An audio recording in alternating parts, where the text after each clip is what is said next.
So చాలా మంది JNTH students వచ్చేసరికి అడుగుతా ఉన్నారండి. ఈ R22 గ్రేస్ మార్క్స్ గురించి మాట్లాడుకున్నాం, బీటెక్ బీఫార్మసీ ఇది.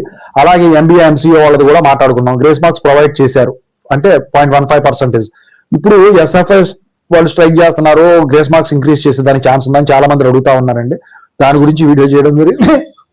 ముందుగా అయితే ఇంతవరకు ఈ ఛానల్ సబ్స్క్రైబ్ చేసుకున్న వాళ్ళు ఎవరు ఉంటే సబ్స్క్రైబ్ చేసుకుని ఈ వీడియోని లైక్ చేసి షేర్ చేయండి. మీకు ఏమైనా నాతో మాట్లాడాలంటే కాల్ మీ ఫోర్ ద్వారా కాల్ చేయండి. Telugu engineering education Telegram WhatsApp channel join అవ్వండి. ఈ వీడియోకి హైప్ ఉండే. ఇక టాపిక్ లో వెళితే ఏంట్రా బాబు అంటే, ఈ జేఎన్టీహెచ్ R22 గ్రేస్ మార్క్స్ ఏవైతే ఉన్నాయో ప్రస్తుతానికి 0.15% for overall total of the marks of all the semesters అని చెప్పేసి చెప్పడం జరిగింది. సో దాని ప్రకారం మనం ఒక వీడియో చేసుకున్నాము, ఎన్ని మార్కులు ఉన్నాయండి అని. దాని గురించి చూసుకోండి ఒకసారి. దాని రిలేటివ్ వీడియోస్ చేశాను. అయితే ఇప్పుడు ఎస్ఎఫ్ఎస్ స్ట్రైక్ అంటున్నారు.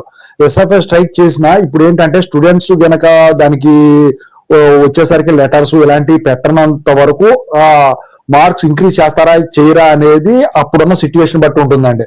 అసలు R18 వాళ్ళకి కానీ మార్కులు పెంచడానికి గల కారణం ఏంటంటే, అప్పుడు ఫస్ట్ బ్యాచ్ బయటకు వచ్చినప్పుడు ఏంటంటే ఏమైందంటే 2022 అప్పుడు ఈ ఫెయిల్యూర్ క్యాండిడేట్స్ ఎక్కువ ఉన్నారు లాక్డౌన్ వల్ల, ఆన్లైన్ క్లాసెస్ వల్ల. దాని గురించి వాళ్ళు రిక్వెస్ట్లు చేశారు, యూనివర్సిటీ దగ్గరికి వెళ్ళి ఈ ప్రొటెస్ట్లు చేయడం జరిగింది. సో దాని వల్ల వాళ్ళకి విడతల వారి ఫస్ట్ 15 అన్నారు, తర్వాత 30 అన్నారు, అలా పెంచుకుంటూ పోయి 30, 23 దగ్గర ఆపేశారు.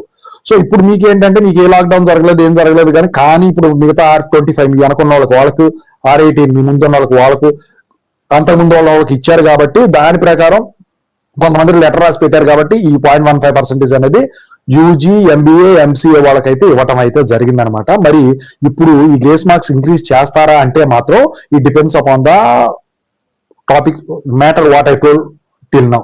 ఓకేనా? సో ఓవరాల్ ఇదండి. పెంచితే ఖచ్చితంగా మీకు వీడియో చేస్తాను. మీకు అంతా మంచిగా జరగాలి, పెంచాలని నేను కోరుకుంటున్నా. I wish all the best. Thank you so much. ప్రస్తుతానికి అయితే ఎన్ని ఉన్నాయో తెలుసు కదా సబ్జెక్టులు పెట్టుకోవాల్సినవి అది.